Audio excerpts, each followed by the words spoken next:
Sorry, boo. It's every time. But look, Lady Gaga.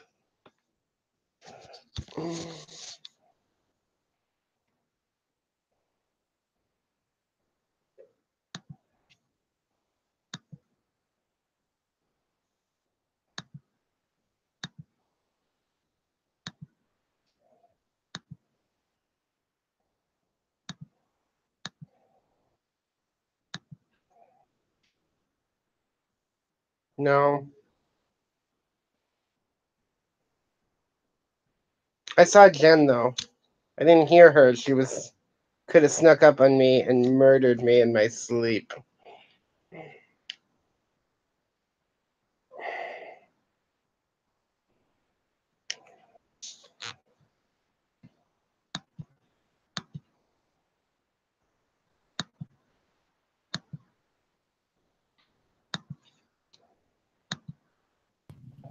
Hello? Oh, I hear you now. I feel like I have to use Firefox. Maybe that's it? I don't know. Say hi.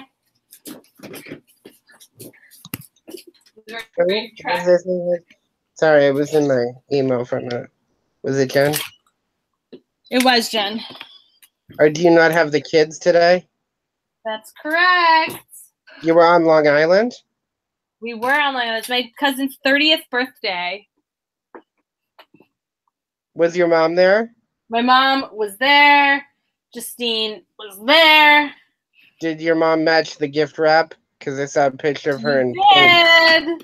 Yeah, I want you to know that, like, I'm stalking your life in a very uncomfortable level because it's like I already have an idea of how your day went. Well, it was a nice day, so I'm glad it was a good adventure for you as well. How about you? What did you do today? I was in New Hampshire with my mother, and I got a haircut, and I got ordered pants for work, which actually didn't take a long time, but like it's expensive, and I have to go there, and they have to make pants for short people because they have to hem, so I have to pick them up in a couple weeks, and then I had to take my car in for a maintenance appointment, which was also super quick. So Tina and I drove to Manchester, New Hampshire. She wanted to go to this fancy place that had like chicken tenders, which were really good.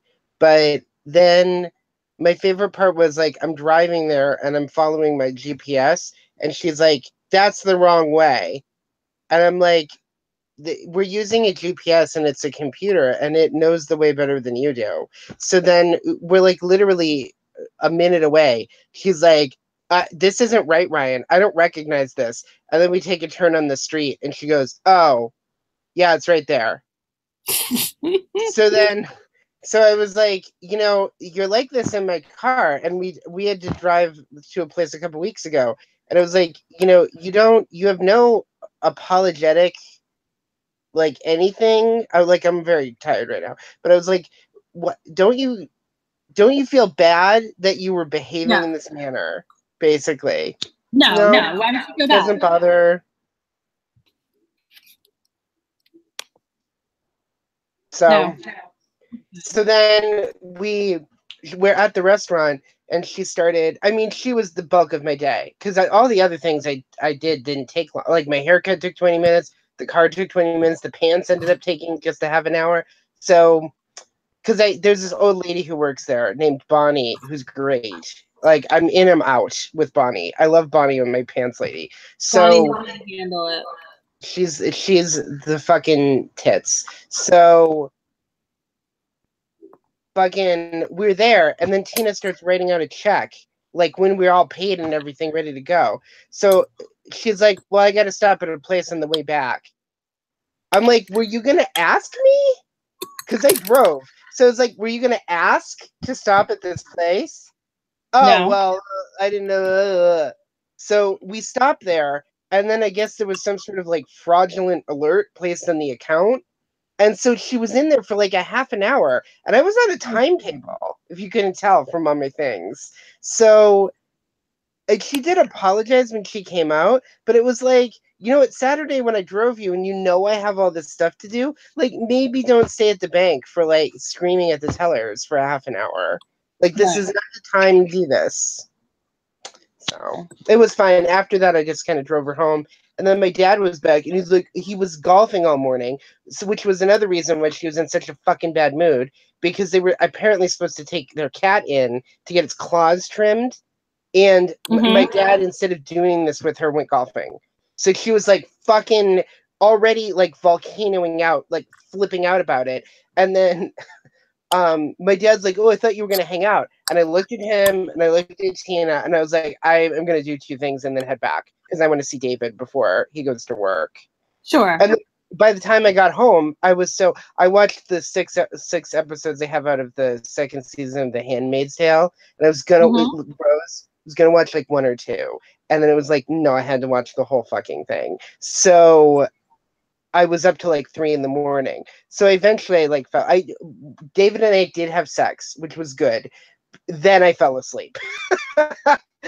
So I'm ready. I'm refreshed. I'm thinking about making myself a coffee right now to get us through this Riverdale shit right now because I think it's the riot episode and I need to be awake. How are you? A lot happens in this episode. How is I feel like even though I saw you last week, a lot of time has passed and a lot of things have happened. There's like, first of all, we were gonna have this like North Korea thing with him, and now like we're not gonna have North Korea. So it's like I've just been on a roller coaster. You know what I'm saying? No, it's true. The North Korea has been.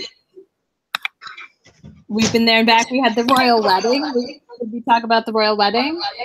I mean, her dress was amazing, and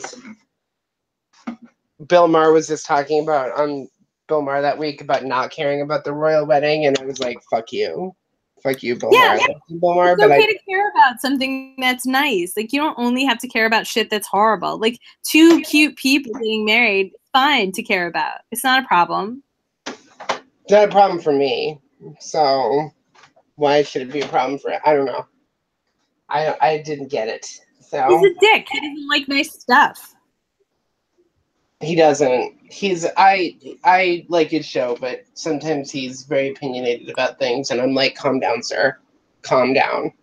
So, all right, yeah, I'm doing one of these little pod coffees too, which your mother always offers me when I stay with her, and then I'm always like, I don't want pod coffee, and I think I've converted because it's too.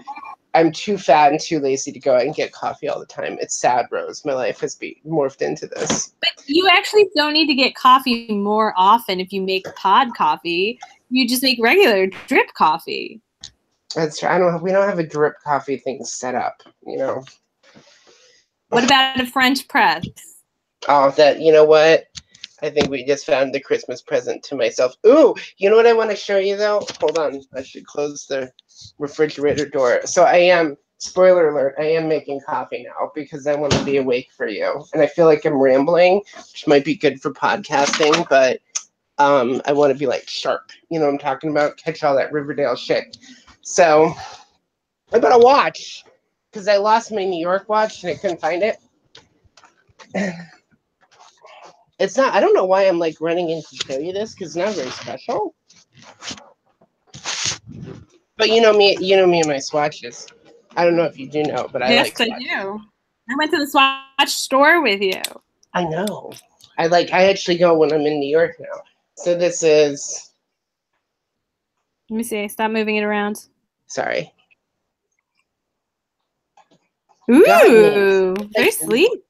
Yeah, it's blue. It's very, very basic, but I like it. I love watches. It's always fun to get a new watch. I haven't had a Swatch in a long time. Maybe I should get one. Would you recommend? Yes, and you know what? They had this promotion, I think like a year or two ago, and I like, if you bought a watch or something, it was like you get a watch, like another watch for free. And I ended up buying one for Tina that I knew she was never going to use. But like the girls could get one because they have all these like fun stuff for kids. and like especially like girls. So like I don't know if the girls like watches, but if they get older and they want one, they have some very basic cool things. Might not have been free. I might have paid like $20 or $30 or something. Anyway, it was like way less expensive. They're overpriced, but they're, you know, it makes me happy, I guess, and I don't buy myself a lot. No, please. Listen, I'm telling you, I love watches. I've spent many dollars on watches. Yeah, David likes really expensive ones, and I'm like, yeah, I like cheap 80s, 90s bullshit. You know, like that's swatches are what I can handle. So anyway. And then okay. they haven't updated the thing about that Riverdale convention, but I think they know it's like they know what dates it's going to be. So I might book the hotel at some point in the next couple months because I'm worried it's going to like sell out. So are you going to? Here's the thing. I didn't know what you were going to do because David might come with me. But I don't know if I want to try to get like a big room. If you want to like stay it's okay. over. I don't have to stay over. No, we don't have to stay over because it's only like it's like an hour and a half away. It's not that serious. Like we don't have to stay over. Okay. Because I also don't know for sure if David's going to come with me because he would probably have no fun if he did. So, but I'll probably stay. What I was thinking of doing is booking and staying like Saturday night into Sunday and then like only staying one night. Gotcha. Well, you let me know what you decide, but I don't think regardless because it's not that far. And I didn't know if you just wanted to do like one day of it because we could just plan out for doing that. But I think if I drive all that way, because I did it one time. Yeah, I drove to New Jersey for a Vampire Diaries thing, and then I drove back that night, and it was just like I wanted to sleep. It's a lot because it's a lot. It's a tiring day. Yeah. All right, listen. If you're getting a beverage, I'm gonna get a beverage. All right, hang on a second. Yeah, get a beverage. I'm done now, but like I still need to set up. I should have got a beverage this whole time. I should have been getting a beverage. I feel like I'm delaying us now. No. Listen, I'm just getting a beverage. BRB.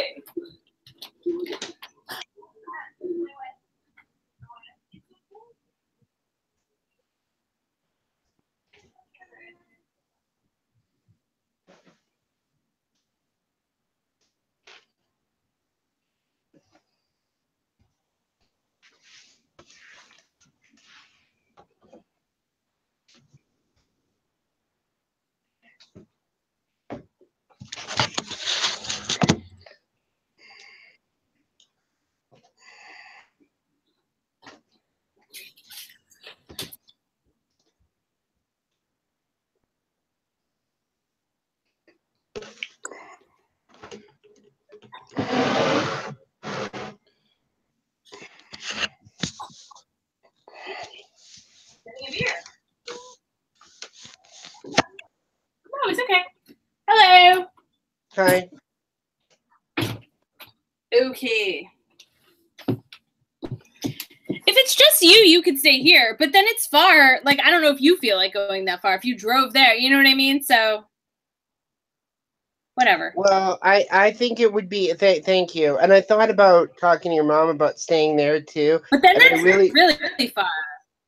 Well, I feel like I have to drive all the way there.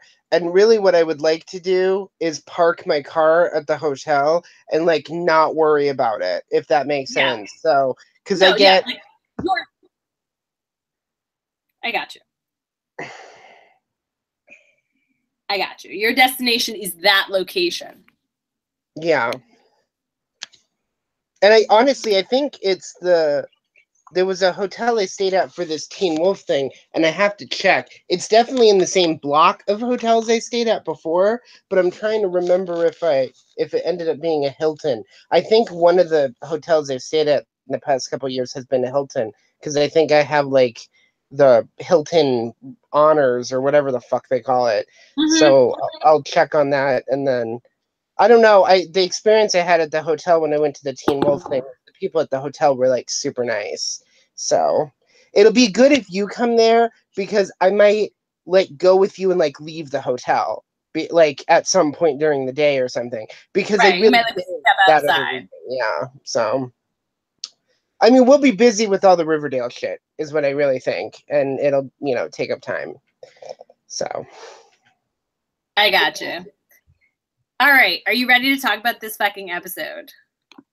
I mean, are we ever ready? Is my question for you. Yes, at times we are ready. I'm ready. Okay.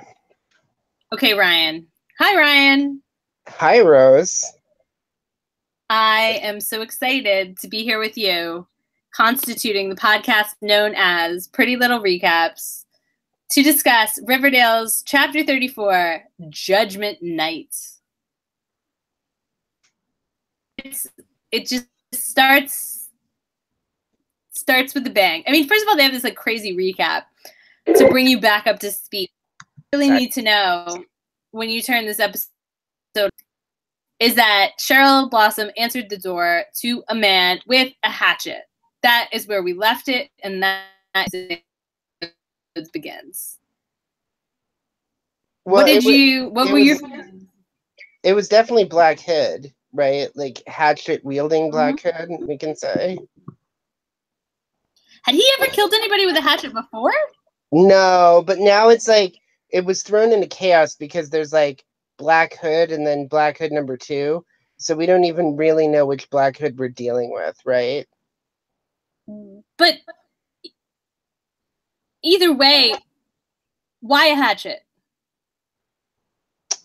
I can't answer that question. Maybe it was like the running after chick in the woods really gave, like, I don't know, some sort of wood-like feel. He just felt the need to get in touch with his earthy roots. I don't know. I can't answer. He's expanding to hatchets, or he just like found one when he got there. I don't know. I feel like if he really wanted to kill her, he would have just brought a gun, because he could have just shot her when she opened the door. This one's Judgment Night, right? Yeah. That's why, see, listeners, I got a coffee, because even though Rose and I do this ridiculously late at night, I just woke up from a nap, and I feel like I'm living my best life. So, okay. Ooh, so I'm excited. I'm just going to say I'm excited about doing the next 2 episodes with you and about doing future. I feel like we should keep the momentum, Rose. Keep doing season 1 episodes when we're available. And Netflix, well, we should let our listeners know this because in case they don't. But season 2 of Riverdale is already on Netflix, right? So hopefully all you people who maybe are watching season 2 for the first time, you obviously were listening to our amazing recaps before you got to see the magic that is Riverdale season 2, but it's up on Netflix, and the closed captioning subtitles is so it's clearly they updated it for people who can't see well, and I'm appreciating it. So you don't want to miss a word of Riverdale. I don't. I want to just say that I know we were going to talk about Cheryl, but I would just like to say I feel like I didn't spend enough time talking about Fangs in the last one. I really was stressed out about him being murdered, and I'm glad. I'm just going to give it away. I'm glad he didn't get murdered. I'm glad he's going to be in it next year. Now, Cheryl, this is a weird sequence. This whole thing, because first of all, is it a hatchet or is it a legit axe? I'm gonna say he's got an axe. What's the difference between an axe? No, I guess you're right. It's an axe. A hatchet is like a mantel. Yeah, you're right. It's an axe. Sorry, this is like 10 minutes later, right, Rose? I'm just catching up. So he's got a full-on axe. That's the first thing. Second, it's very much a horror movie sequence, and then it becomes a CW superhero show where Cheryl is like a extra cast member on Arrow because she fucking nails a dude in the shoulder. And then what's it? I like how she's talking later. I think it's to Betty, right? She says, well, I wounded him or something. She talks about his wound, and it was great. Yeah, well, because she's like, Betty, the back hood paid me a visit, and yeah, it could be your dad. Oh, did you kill him? And she's like, amazing conversation to have with your cousins today. We had no conversation. I'll tell you that. She says he's a wounded animal, operating on instinct. Oh yes, that line is great. But how did you feel overall about this one? Because we've about had a the little episode bit of, or about. so not about Cheryl, because obviously I love Cheryl in this, and I love that every time Cheryl shows up for the rest of this Riot episode, she's got her bow and arrow. Like, she's legit become Riverdale's premier redheaded superhero. It's great on every level. Yeah. Great weapon. I feel like more ladies should start carrying bows and arrows, because she really does hurt him and she doesn't have to go anywhere near him. It's amazing. Yeah, I love it. Like leather gloves, red leather gloves. Yeah. Like, it's great. Her whole look is great. Yes. It's an uncomfortable episode. A lot of shit is bleeding to death, as far as we know at the beginning of the episode. Things are really falling apart. That it's, I guess I would say it's an uncomfortable episode, but in the end we get some progress on, and you read it from Cheryl wandering around shooting people with bows and arrows. It's amazing. Like, I can't say I don't want.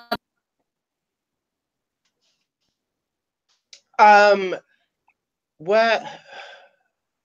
So this is what I would like to get to with you before we really get in. I mean, we're already deep delving, I think, but how did you feel about this episode overall? Like, were you thumbs up or thumbs down? Thumbs up overall.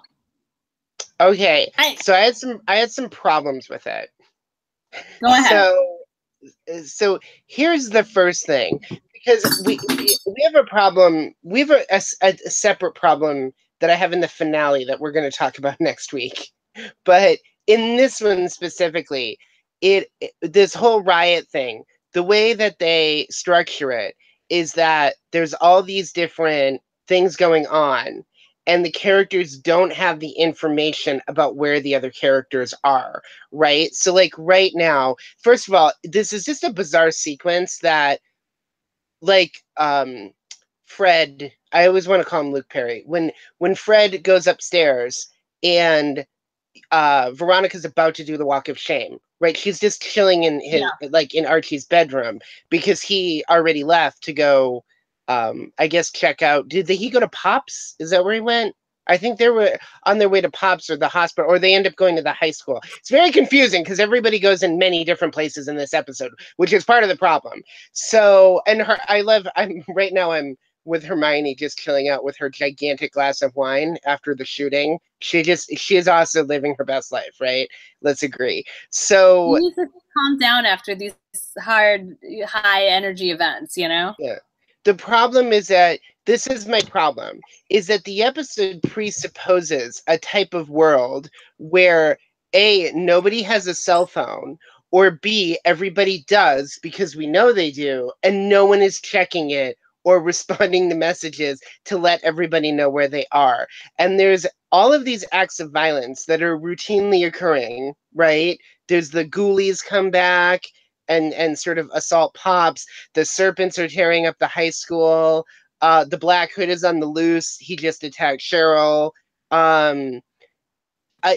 Why? And they also, this is the other thing, is that they show people, this is the thing that's more infuriating, is like right now, Hiram and Reggie are talking on cell phones.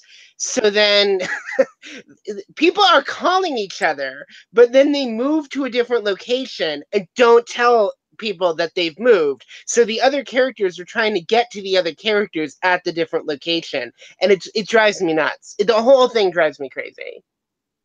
I understand what you're saying. Betty actually lies about where she is. She tells Jughead I believe she's with at her one mother. point Archie and Jughead do as well. I think one of them does. We have to watch as it's going. But they're like not giving. I want to say that Jughead gives false information at one point when somebody's asking him a direct question.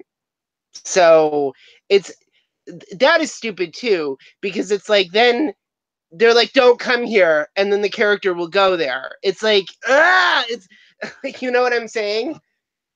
I understand. Why doesn't anybody listen to anybody else on this show, Rose? I guess that's my question. you know? And then this the other thing. Riots are occurring. I'm sorry, I'm having a riot right now. But these riots are occurring and they're saying like it's not safe, the streets aren't safe. But everybody's going everywhere else. Like why you keep moving? Stop it. It's a bad idea. Also, how many cops does Riverdale have? Conservatively, because Kevin's dad, who's no longer a cop, has to become a cop again in this one, right? Well, he was. I understand what you're saying. Maybe they just have very few cops. I feel like my problems were not your problems. My problems are not Rose's problems, guys. But I don't know. It's just I have a riot, and then I understand. There's so much cell phone talking right now that's happening. Cheryl and Betty are talking on the phone. Why are you talking on the phone all the time, but nobody knows anything? Okay, I'm sorry. I understand what you're saying. They are all talking on the phone a lot, and then they keep moving from one place to another at the same time that they're talking, and they're like, I'm going to go over here, you're going to go over there, let's go over there. I get it, but it doesn't bother me. I don't know. It's just one of those nights when a lot of shit is going on, and people aren't always where you expect them to be. Veronica is from Archie's house to be driven home through the riot. And then in the middle of it, she sees Ethel's mom. So she has to diverge from her path to go talk to Ethel's mom because she sees her wandering around with a gun. And then Mrs. guy shot Fangs. And meanwhile, I actually am really more, now looking at it again, and pretty upset about Fangs getting shot. He's never not my favorite, but he's just a kid. Yeah, and he seems like a decent person. He's also, we don't know him enough to like him like that. But I also, it's just sort of horrifying that a kid is shot like that in the manner that it happened. And then I like how this addresses the fallout of it. Again, the sheriff is in this one, and he's terrifyingly awful. He serves no real purpose. He's at the hospital. He's at the sheriff's station. This whole fucking thing about the reward is stupid. So much of this is stupid. But Andre is driving Veronica home. And he's like supposed to, right? He's supposed to go pick her up, I think, because Hiram told her to. But then he stops at the sheriff's station for her. And then I have to correct you, Rose. I'm sorry. Is that it's not Ethel's mom, it's Midge's mom, because Midge was the one who got murdered at the thing. To be fair, that's correct. To be fair, though, you have to do this to me all the time because I get are the supporting characters who have one line in episodes confused, and Midge and Ethel are very interchangeable in my brain, so I get where you came from here. This whole thing about the serpents ripping up the high school is also like, what the fuck, Rose? It's so stupid because Fangs got shot by, he thinks by Reggie, right? Yes, they think it's Reggie, but it wasn't. It wasn't, but I do love the principals coming out and having the Samuel L. Jackson moment where he's like, "What the hell you doing to my school?" Right? It is like he just I just watched The Hitman's Bodyguard, and I was like, wait, is the principal Samuel L. Jackson? Because he had the same inflection that he has in that movie. It was really funny. So, but I was like, okay, the principal had like a tough dude moment, and I respect that. I feel like the principal has something like he's hiding. He always seems like a little bit shady to me. Well, this is that thing that Pretty Little Liars had that is true in Riverdale too. It's like the guy who gave Archie and Jughead the ride home. It's like even the parents to a certain extent, because I would argue like obviously Betty's mom and Betty's dad. I mean, we'll get into it, but and Pop, I'm seeing Pop right now, is all of the parents are just a little bit like something happened or there's too much maple syrup.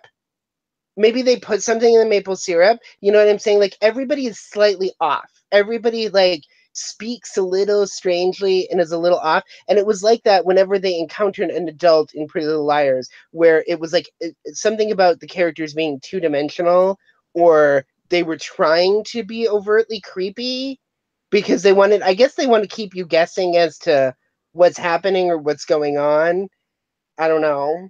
It's there's so many weird parents and adult figures in this show that you can't trust anyone in this town, and that's like the issue. That's like that's the way they keep up this like mystery and dark side. If you could just trust above board, it wouldn't be so spooky. So everybody has to be suspicious, because otherwise you would know the suspicious ones like straight off the bat. Even with everybody being suspicious, you still know who the fucking Black Hood was. We knew the whole time. I and you always said it was Betty's dad. And guess what? That's what I like about this episode. We were right. Whoa, spoiler alert, except everybody should have already watched it. Veronica gets into her father's study and legit gets into his safe. They show her lock Hermione out, get into the safe, like within not even a quarter of a second. And then she also jiggles a letter opener in his locked desk and gets in the desk so fast. I'm just going to say right now, Hiram needs better security. Fair? He does.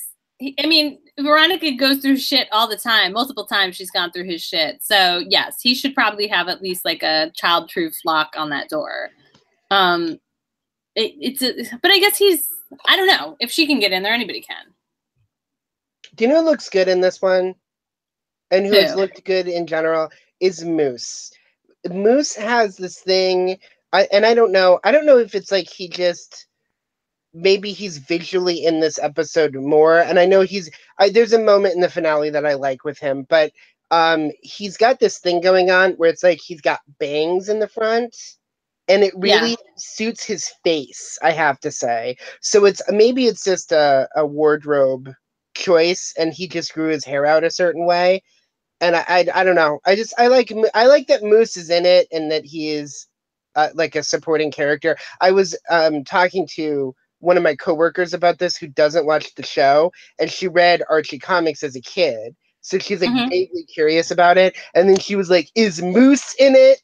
And I was like, "Yeah." I was like, "And you see Moose in a bunch of them."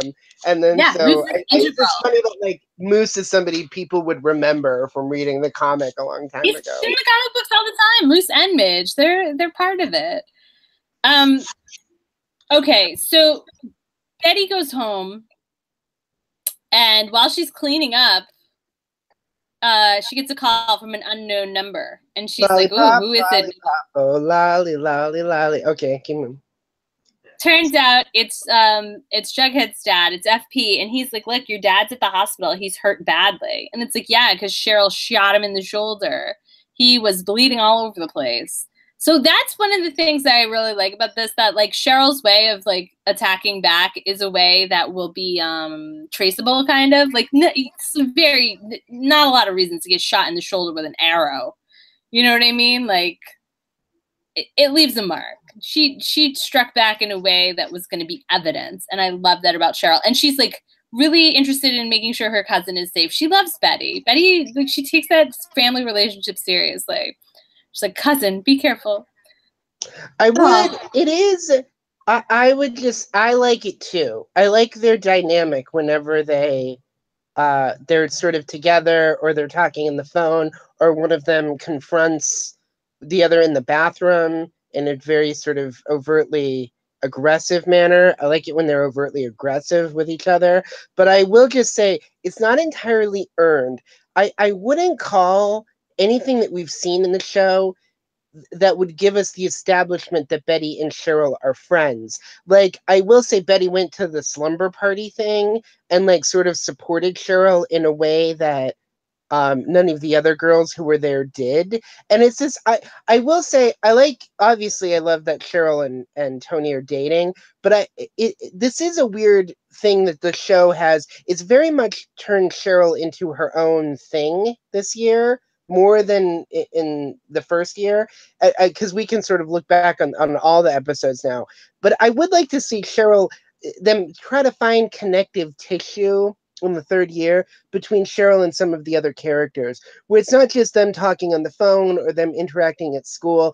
Like, I would like it if like there's something where Betty and Cheryl are forced to spend like half the episode together. Does that make sense? So that this way we could see even if it's a dynamic that is there for conflict, I just think that like I like seeing them together, and I think that they could be supportive influences in their life. I mean, we've really seen Cheryl have such a terrible home life and have such terrible family connections that it is nice that her and Betty at least will try to prevent each other from getting murdered. I know I'm saying a lot, but the thing I'd like to say about what you said is that I still don't entirely understand why Cheryl just didn't kill the person with the bow and arrow. Like, if you know it's the Black Hood, why wouldn't you have fatally shot them? Like, were I Cheryl Blossom, Rose, I most likely would have, like, the guy came at you with an axe. That's clearly self-defense. That can be proven.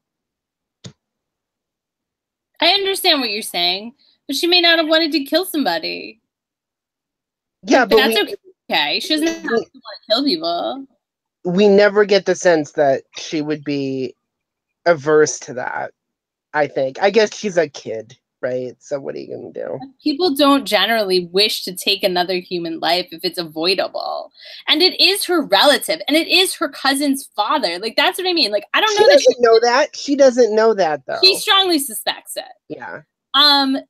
Listen, her and Betty are not friends necessarily, but they are cousins and they are related. Like, you can have a cousin that you care about a lot that you wouldn't necessarily count as like a buddy, but that you are still close to, and that you wouldn't want to murder their father. Like, I just think that's possible.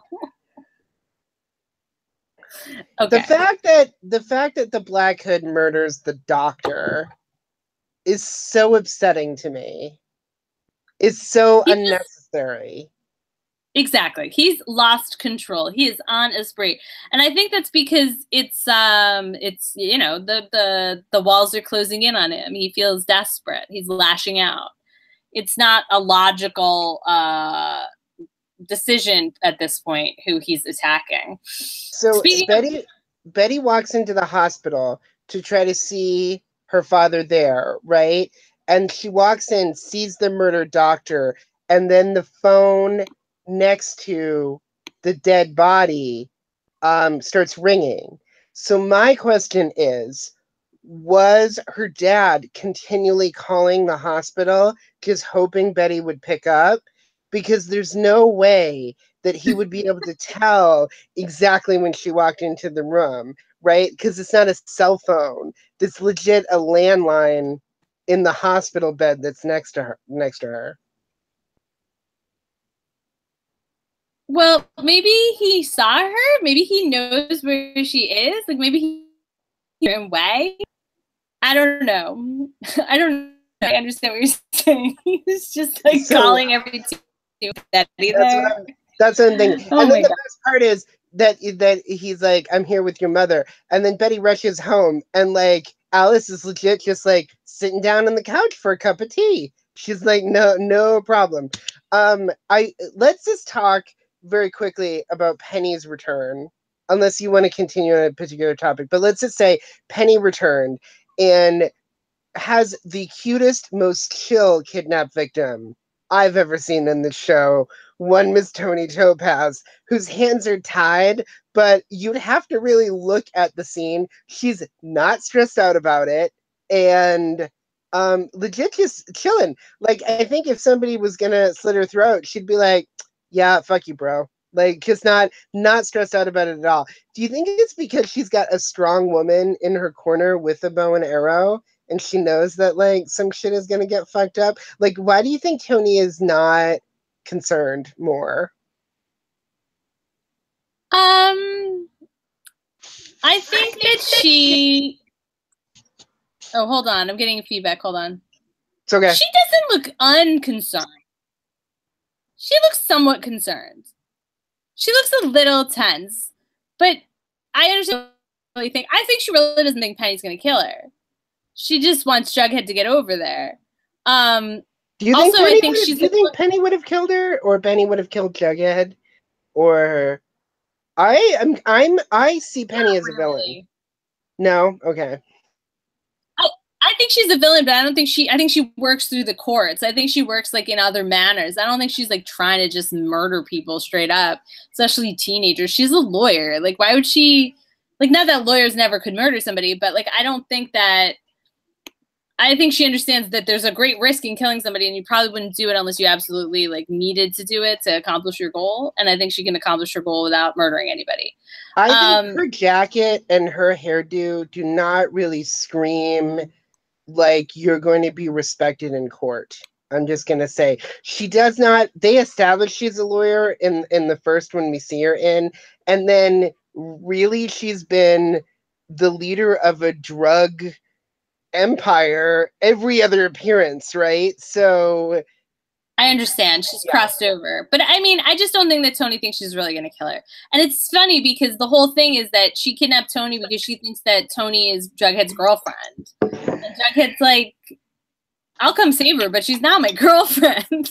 What I think was that it probably would have been made more sense logistically to have Betty do it, but like Betty's got her own shit to do in this episode, right? So like Tony's the filler for now. It's really funny because the thing is, like, she says, "Oh, I have your girlfriend," and Jughead says, "Oh, you have Betty," and Penny says, "Oh no, Ponytail's a snooze." Like, why wouldn't you kidnap her just because she's like boring to you? That doesn't make any sense. If you think that's the bait that would bring Jughead around, then you should still kidnap her, not just because you like gonna spend time together. Like, nobody's asking you to hang out.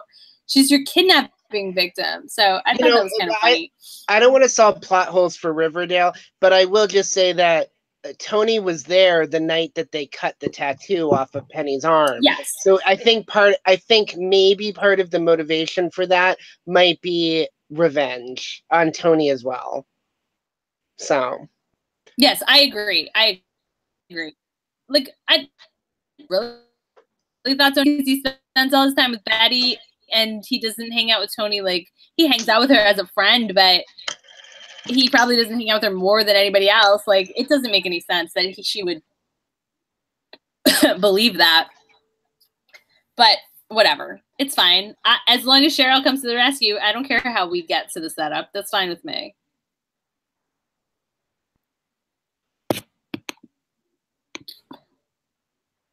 It is interesting that in the reveal of Hal Cooper as the Black Hood is that we don't have a moment of recognition of Archie seeing that the eyes of the person who shot his dad are Hal Cooper's eyes, right? I feel like the show went to that a number of times and then didn't. Does he do it at the end? Is there a moment? Okay. I think he has it in the next episode. Okay. But I understand. I agree that it's very interesting the way they roll it out in this episode. It's like there's like the clues just keep piling up to make it more concrete that it's definitely Hal. But you're right that there's not even one particular moment that you'd point out and be like, and that's the reveal. It's not a reveal. It's like just an awakening to the reality that it's Hal. It's interesting because it's just like Cheryl's like, yeah, I think it was your dad. And then it's like, yes, my dad was shot in the shoulder. Okay. He's saying he's at the house with my mom. Like, it's not dramatic. It's actually very, I don't know. I guess that is maybe how mysteries get solved in real life. You don't get one reveal where like everybody comes together in a room and the detective explains it all. Like, it just, the evidence piles up against one person. Listen, my playback froze, so you can just talk about whatever you want, and I'll follow along. Okay. Well, so there's two things, right? That's going on with the other people. So there's Archie and Fred go home and are attacked by the Black Hood, which is confusing because Hal is revealing in the scene right before that he's the Black Hood, and then Fred gets shot again and Archie runs after him in the street. And we also have what's going on with Veronica and Hermione at the Pembroke, and they establish that the son of, and you know how much I hate saying it, Papa Poutine has come apparently to seek revenge for the murder of his father. Small Fry has come to seek revenge for Papa Poutine's murder. He's not small. He's one of the largest men that I think I've ever seen in this show. So he's very big. So it's ironic. I got you. We do see a little spot of blood in Hal's shoulder to let us know that he was the one that got it gets bigger as he's talking. So we definitely know he's the person who attacked Cheryl. So the whole thing with Hal is bizarre. He sits them down and shows them this family movie of him essentially being interviewed in the creepiest manner that I think I've ever seen. And he then goes on to he basically gives a whole monologue, right, about his darkness. I have a it's a family inheritance, the darkness, and he got it from his great grandpappy, and he's passed it on to Betty, and the darkness is within them, and that's why he's been murdering everybody. I mean, I think he just likes murdering people. I don't think he needs to bring this like 23andMe bullshit into it, but okay, you've got the murder gene. Cheryl just showed up and said her first line in the Jughead Tony is she says, "Back off," something like "back off, you little hobgoblin." She calls the guy a hobgoblin. It's great. And then she calls Penny a serpent hag. she's just great. Like, she's from a different time, and I love that she's plopped down in the show for us. So that's the thing about going to New Jersey to meet the people, is I really hope that they announce that the girl playing Cheryl will be there. Wait, what's her real name? Madeline Petch. Yeah, Madeline. Yeah, 100%. I mean, if anybody wants to see anybody from Riverdale, it's definitely 100% Cheryl Blossom that we all know and love and want to take a picture with. I love that she comes to Tony's rescue. I love that Jughead called her. Like, he's like, okay, somebody kidnapped Tony. They thought it was my girlfriend. It's not my girlfriend. Let me call her actual girlfriend. Like, you know what I mean? Like, he's like, I know somebody who would love to be in on this rescue, who's great with a bow and arrow. It was the right call for him to make. He could have gone in and tried to negotiate this without Cheryl behind him, but he tagged her in. You know, she fucking is a kind of ride or die. Like, she's a great addition to their gang. A lot of people in their gang are very creative arts oriented. Like, they want to take pictures, they want to write books, they want to direct plays. Like, they're just a lot of talk with that gang. But Cheryl is action oriented, and I'm glad that the Serpents now have somebody who's like, all right, let's get this fucking done. Yeah. We will get there, and I love that. I again.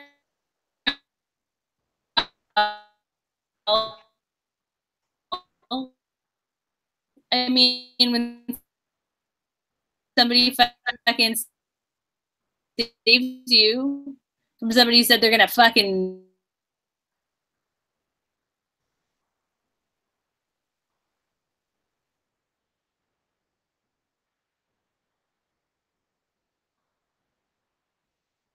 You're frozen right now. I don't know if you can hear me. Back? Yeah, I heard back. Am I back? Good. Can you hear me now? Yep. Yay. My network connection is experiencing difficulties. Maybe it's your internet connection, I think, because your playback, you said your playback froze too. It's been fucked up. Anyway, go ahead. Just continue talking. Well, see, I always like your insight and your feedback. How do you feel about the Ghoulies as a concept?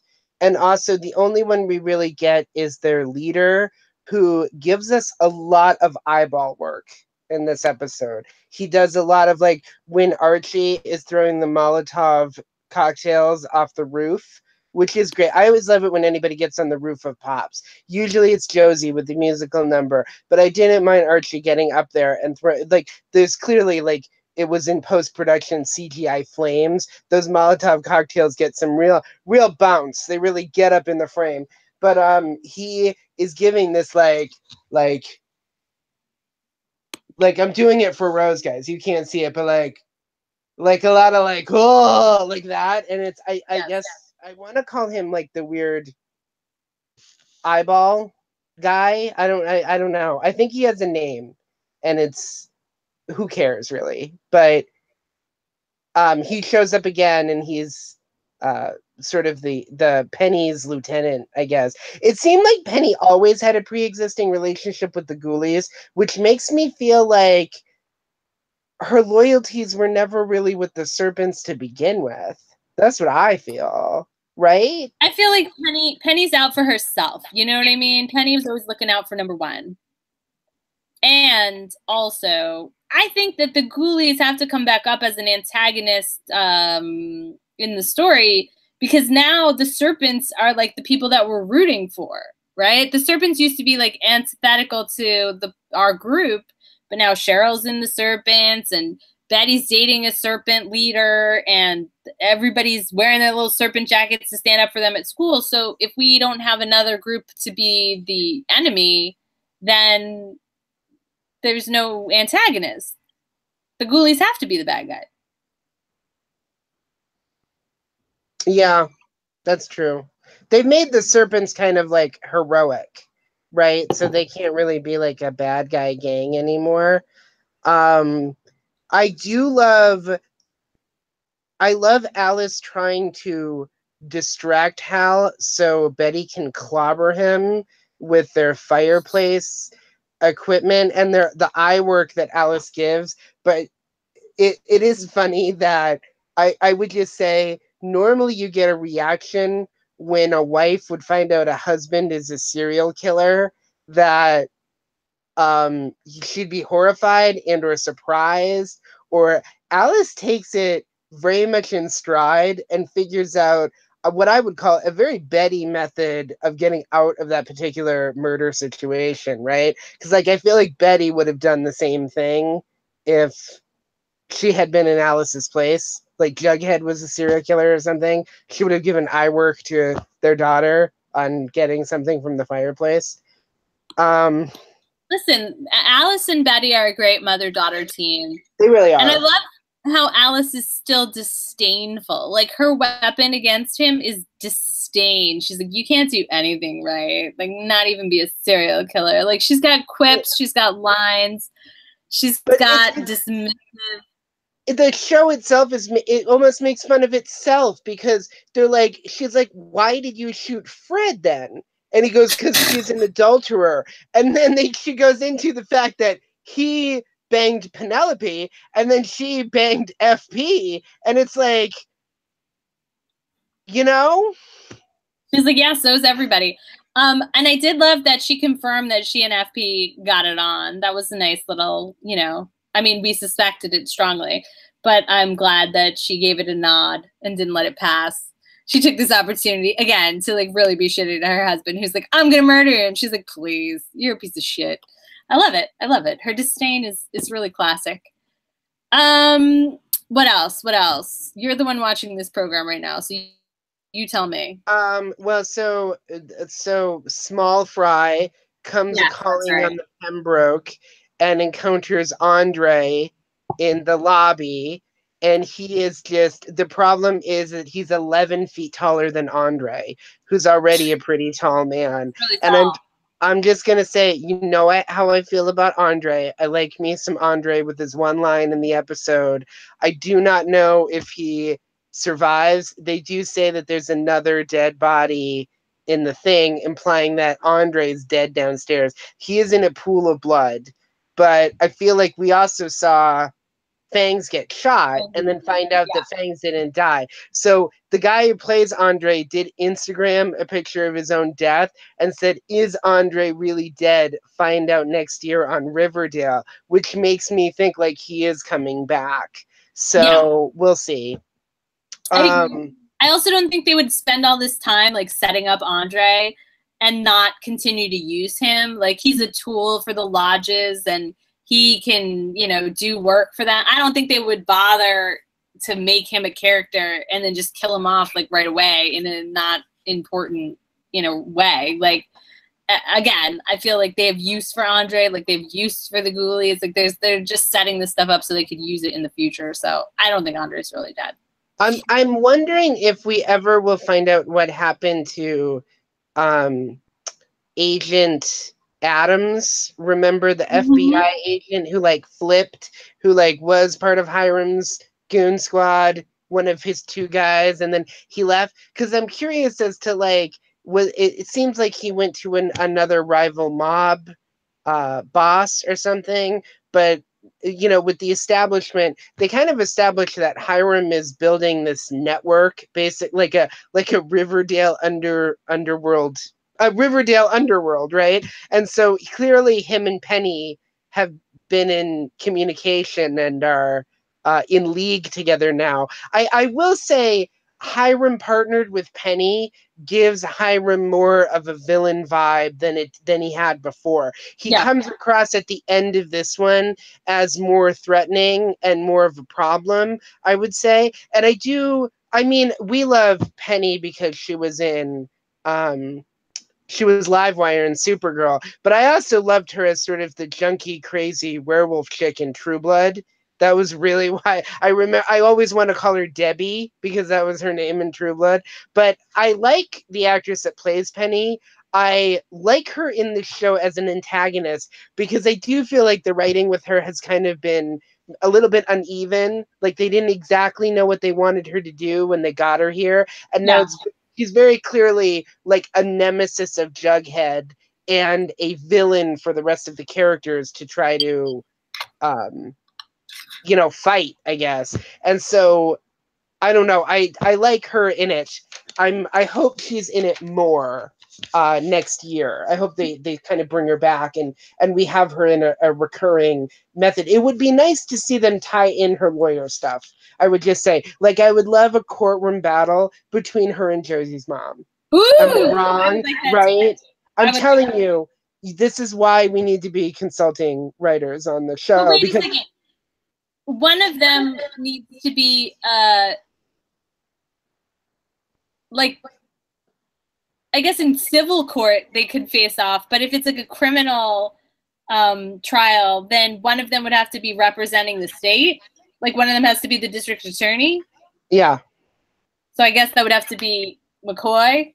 Yeah, but she's not the district attorney, but maybe she could become a district attorney. That's great. Maybe it'd be like that's the storyline right there. But I do like it. It would seem like it would be a civil thing where like somebody's trying to sue Hiram or something, and then Penny's like defending Hiram would be the better scenario, right? So it would probably be Veronica or Fred, maybe, like trying to get the interest back in his company. I have a whole background thing I can do. Like I'm telling you, it writes itself. Really, Cheryl McCoy is Veronica's lawyer. That is true.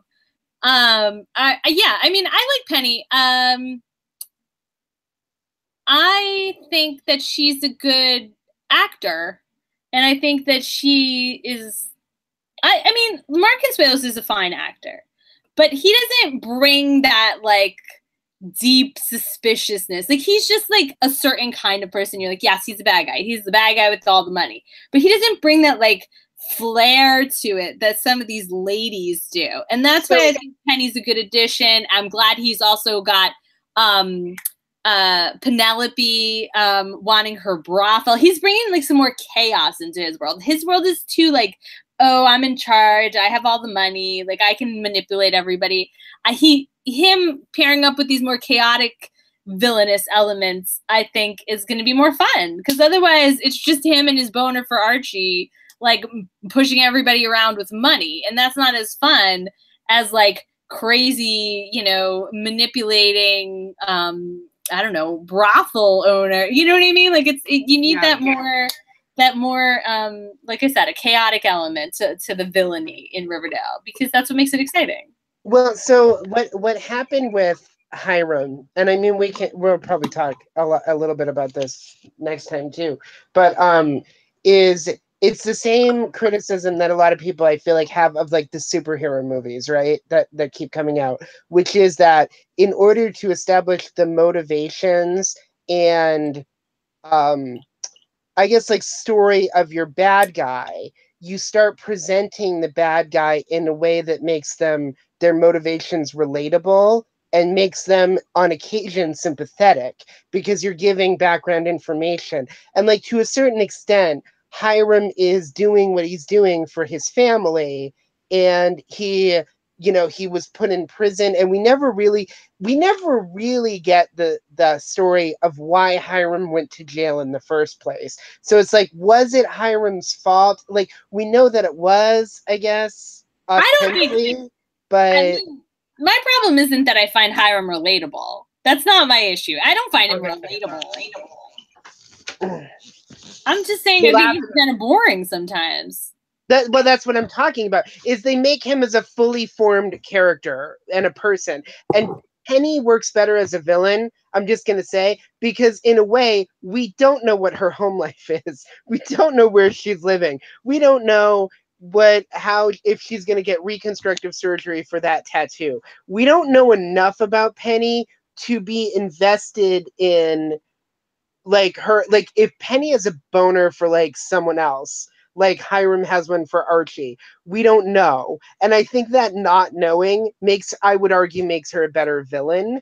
I think the other reason why Hiram works in this one in a way he doesn't work, I would say, in the finale or in a lot of the previous episodes, is that I don't believe in this one Hiram and Archie have a scene in his study for the first time in a long time. I think they might speak on the phone briefly at one point, but that it's Hiram versus Jughead towards the end where they have a phone battle. And that to me was Jughead versus, like, when McCoy was the mayor and he was facing off against her, Jughead facing off against an adult authority figure always, to me, rings more true of who that character is.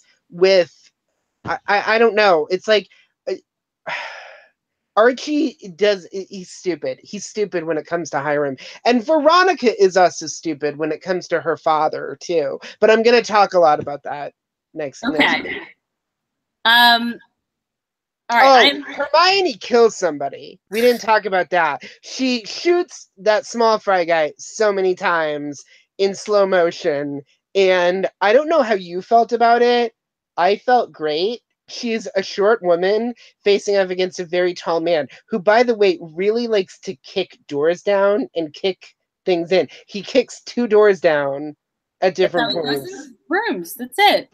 I love Hermione coming back up. I mean, remember we at some point were told like Hermione's the big boss, like Hermione's the real cold-blooded one. I want to see more of it. I want to see less of Mr. Lodge keeping it on lock, and I want to see more of all of these ladies bringing out the fucking big guns and just causing a ruckus. That's what I want to see. That's the riot I want. I want the pussy riot in Yes! Yes, Rose. I love Not to co-opt an important political group. But for the purposes of Riverdale, yes, Riverdale podcasting. All right, I'm really tired, so let's move on to Jughead's big decision here to become a sacrificial lamb. For what? He's like, if you guys can beat the shit out of me in exchange for not fighting with the serpents? It does seem like he's sacrificing himself, and the episode does have a strong implication at the end that he might be dead. Yes. Right? Right. So, I mean, did you at any point think they were going to kill Jughead? No. I didn't either. So... What? Like no. That's too... No, people would revolt. You can't kill Jughead. Just like I also didn't think they were going to kill Cheryl Blossom when she answered the door and a man was there with an axe. I do think that they might have killed Tony. though. I'm not above it. But did you hear? So good news. Both Reggie and Tony Topaz got promoted to series regular next year. Did you hear? I know you heard that. So well, I hope that means that Tony Topaz gets to get some because she deserves it. She's been through a lot, and I think she needs to smooch her girlfriend. So how do you feel about Jughead taking a beating and possibly dying? I mean, certainly he was seriously injured. Why do these people like to beat on Jughead so much? What is in it for them? Where's the benefit of beating up Jughead? What's the point? It didn't make sense. That to me it seemed like you needed some sort of big dramatic ending for the riot thing, and it didn't track with me as to why that was the end. I don't know.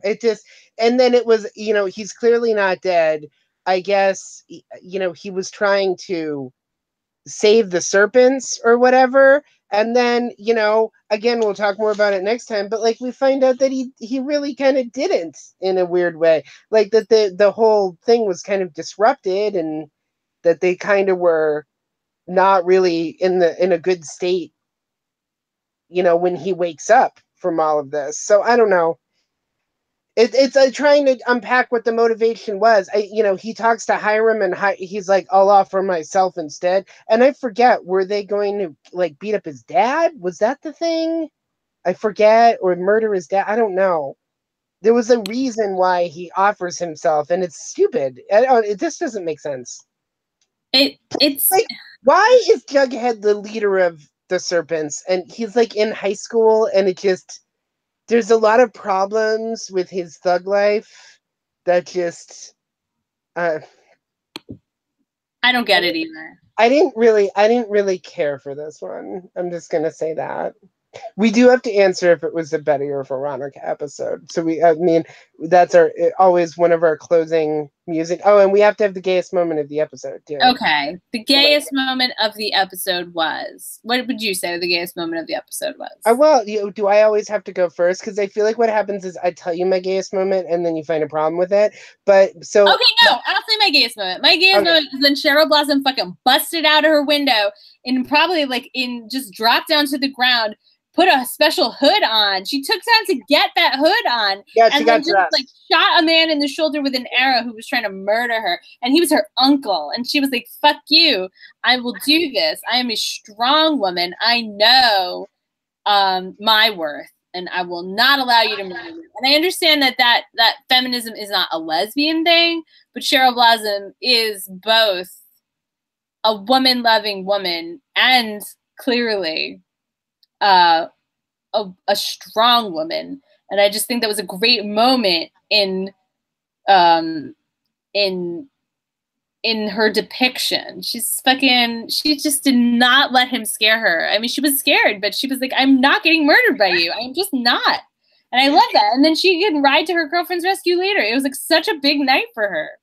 So that's my gayest moment. I know Jen watched American Horror Story, but you never watched it with her, right? I rarely. I hate it. So there was this terrible.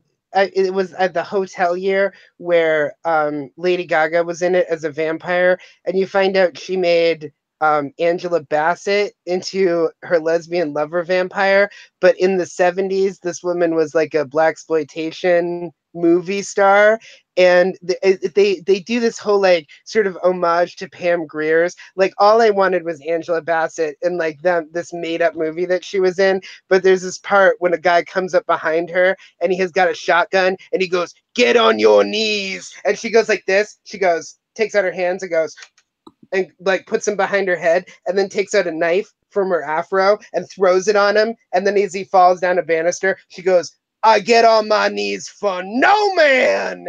And it's like that was Cheryl's moment. It's like she will be murdered by no man, and I liked it. So my gayest moment was also Cheryl Blossom, and it was after.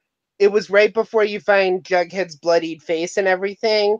Cheryl like kind of grabs Tony in for like a side hug so they're still in frame, and she just puts her arm around her, and Tony like leans into the hug, and it's their only real moment of like physical contact the entire episode, and like they barely interact in this one. She just sort of shows up to save her. But that was my gayest moment, because at least they got a hug at the end, and I feel like Tony really needed a hug. Yeah, she needs a lot of TLC. Take her home and treat her right, Cheryl. All right, was it Betty or Veronica? It was Betty, this one, and it's because she could telepathically communicate with her mother to clobber her serial killer father over the head with a little thing from the fireplace. I agree. It was definitely Betty. She caught her own father, who was a murderer. Like, it's huge. It's a huge day in a young woman's life. It's like some people have a bat mitzvah, some people have a quinceañera, some people have a sweet 16, some people have the day when they clobbered their father with a fireplace instrument because he's a murderer, and you need to do what you need to do. That's how she became a woman. So, congratulations, Betty. Mazel tov. Congratulations in Spanish. I probably know what that word is, but I'm really tired. And that was it. That's all I have to say. Do you have any recommendations or comments on the week? Oh, well, before we got started, I'm sorry, we're tired because I kept you talking. No. Rose and I were just gabbing before we started, guys. But I was up very late last night watching The Handmaid's Tale, which is why I had to nap today, but totally worth it. I'm caught up on season 2 so far. And then I'm thinking about anything that I read. I started watching Katie Couric's America. She has this, I think it's called America. I want to say it's Inside Out, but it's not. But there was this interesting one. The last episode was all about dealing with like political correctness and about what's going on with college campuses where they're like not allowing people to speak because they don't like the background. And I guess they gave examples of like, there was this one university that had like a guy who was like a neo-Nazi, and everybody like agreed it was a poor decision of the university. But then there was a guy who was like involved with the bell curve, or created the bell curve, and like it was at Middlebury or something, and they like booed him off the stage, and the whole thing was structured so that it was like a debate and that the students could interact and ask questions. And it was interesting because they talk about Yvonne's Mrs. Waterford character on The Handmaid's Tale basically being the same thing, right? Is that she tried to go to like universities to talk about her political viewpoints, and she ends up galvanizing the other side because all these college students are, she talks about them being spoiled and privileged and everything. So Katie Couric is good in this series. She doesn't really take a side either way. She looks at 2 different universities. There was Northwestern and the University of Chicago, and they sort of deal with like the concept of trigger warnings and everything else like very differently, but they're geographically very close. So I thought that was an interesting way, like get the policies of 2 different universities in the same city. But it's just the whole thing was good. She does stuff on like Civil War monuments at the beginning and how people want to remove them. And it's just, the idea is that there are these controversial issues that people feel very strongly about, and she's trying to understand where those feelings are coming from. Like, what are the background, and then why can't people talk about some of this stuff without, like, in an open way, without being so closed and, like, this is wrong and this is right. And it's like, it's not, obviously there's right and wrong things, right? But how do we determine that? And I don't know, it just gets you thinking. I would recommend, it's on PBS, and I think it's on YouTube too, she said. So you can do that. And then she interviewed on her podcast Frank Bruni from the New York Times, and he's written sort of interesting articles also about like political correctness, about people being sort of oversensitive. There's a whole term I didn't know called snowflakes. Have you heard of Oh, this? you never heard of that? I never heard of it before. Like, I feel since I left New York, like I don't get as much culture. But he also, so this is another recommendation. But he talks about this article Molly Ringwald wrote for the New Yorker. Yeah, I saw that. And so I read that, and I think that if you liked The Breakfast Club or 16 Candles, and you go back and you read this article about, it's like a piece, they say, because it's an essay. An essay. But she writes about watching it with her daughter, and then about how, you know, people she's met feel about the movie and how she feels about the movies now. And I think it's just interesting. I'm glad. It makes me hopeful for the future that we can talk about stuff. Like, yeah. I mean, I don't know, because it's like, look who's president and look how things are going sometimes, but it's just, I don't know. I like that there's journalists like Katie Couric who are out there who are like she's trying her best to make people think. And and talk to each other. You're right. She's using her skills to try and really keep a dialogue alive, which is, it's a good thing. That's a good thing. It's a lot though. The news is a lot. I was just like, even while you were talking, I just went on Facebook like real quick to just see what was up, and there were a bunch of pictures of children in these detention centers, like these, you know, and it's really hard to look at. And I don't really know what to say about that. Probably cut this part out because it's a real fucking downer, but it's the truth. It's like, oh my God, everything is very overwhelming. And for people to just have a conversation about their values and try and find like an understanding that's common to move forward from, because I don't think most people are terrible. I don't think most people want women to get raped and children to get detained in like a cage. Like, that's not what most people want. Most people want the opposite of that. But how we can come to a world that's actually like happening in is really, I don't know, like it's a lot of conversations that need to be had. I don't know if you saw that I mean, like, I try not to too, and like with that shooting that happened a couple weeks ago, and then I mean, it's like it's amazing that they continue to get worse to me, and it's just. But there was that thing. Maybe it was a story that I think should have gotten more attention. But there were those. There were like people who crossed the border into this small Texas town, and they shot this woman in the head and killed her. And I was just reading about that. Yeah, and they're talking about how much of the violence went, and then how they're tracking metrics. Apparently, like, you know, if rocks are thrown at the Border Patrol agents, they count each rock individually as a separate assault. Do you hear about this? And it's just, I want people to be held accountable for things. Yeah. It's important to me, and I hope that we got midterms coming up. We got another election in a couple of years. I just hope that we can get back on track. That's what I'm hoping. Otherwise, murder agents that are like, yeah, I can't wait to get out there and fucking murder random people because they threw a rock at me. Like, what is that life? I don't know. I'm concerned. Separate parents and children. Sounds like a great day at the office. Like, everybody's being traumatized right now. Like, that's the thing, right? So maybe the border agents are racist people, or maybe they're just people who want a job. I don't know. But whatever they're doing isn't good for their mind. And then these kids getting shot at school, that's not good for your mind. Like, this stuff is traumatic, and everybody like experiencing it every day. And then like, oh, we're going to get like killed by a nuclear bomb from North Korea. No, wait, we're talking. No, wait, we're not. Like, this is not. Or Rose, it's Iran now. They were the whole collapse of that thing that made no sense that we pulled out of. It's just, I don't know. I'm excited. I'm hoping that in July we get to go to Maine. We get to take a vacation together. Yeah. We get to spend some time, because I never know if it's going to be the last time. Oh my God. We shouldn't be at that. But that's what I mean. Like, what kind of way is this for our psyches to develop? Like, we are all getting traumatized on the regular by all this shit that's going down in our country. And like, it's not necessary. We don't have to be like this. We don't have to live like this. Like, you can live in a way that's not fucking horrible all the time. And that's why I liked the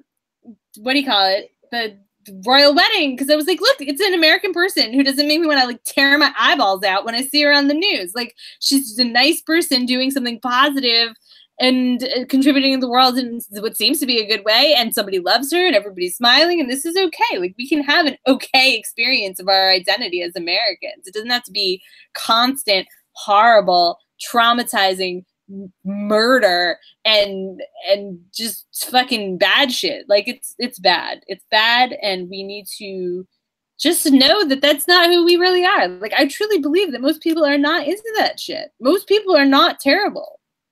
Most people don't want to live a terrible life or raise their kids in a way that's like really based on fear. We would all like to just have a nice time. I want us all, I hope you leave all this in. I just want everybody to get to a place where it's not me, and it's like, how can we improve the world? Like, you know, how can we make things better for other people? I think that's important. I think that is important. I think people are getting there. I was just looking at, I don't know, StoryCorps, I guess. That's this, you know, this thing they have on NPR sometimes where like people like record stories from their relatives or people, you know, that they know, somebody who has an interesting like tale of their own life to tell. And sometimes they air it on like public radio, or sometimes I guess they just keep it like an archive of these tales. And they're doing a project where I guess they're getting people of differing political ideologies to like talk with each other. So you can like sign up and say like you might be interested in doing this thing. So I don't know, maybe that'll be an interesting project where it's like people are trying to converse and come to things. Because you're right, there's a lot of things that we could all agree on would be like positive for the world that we could like just, let's start with that shit. Let's just start with something good. Anyway, what am I going to recommend after this conversation? I don't know. Fucking. Well, StoryCorps. I feel like StoryCorps is good. I do like StoryCorps. I do like listening to other people. I'm gonna recommend meditating in this difficult time. Just breathe. I will recommend a specific app called Headspace. If you've not meditated before, if you don't usually have time for this shit, it's good. You can just set it to do different like lengths of time, or you can just do a little every day, or you can do longer ones, or you can like do a series of different ones that are like for a specific like calmness or bedtime or, you know, like creativity. You can do different like themes. And the voice of the guy who like narrates it is so relaxing that the children will listen to no other meditation app. This is the only one that will pass muster. But it's really fun, and it's like good to just take a moment and breathe. And this app could help you do that, or you could just do it on your own. Just sit down and breathe. It's nice. Enjoy your life is what I'm recommending. Fucking enjoying your life for like 20 seconds at the least. Just start with 20 seconds. Yeah. Maybe it'll build up from there. And if you can't enjoy your life, just, I don't know, look at a picture of Cheryl Blossom. It'll bring you joy.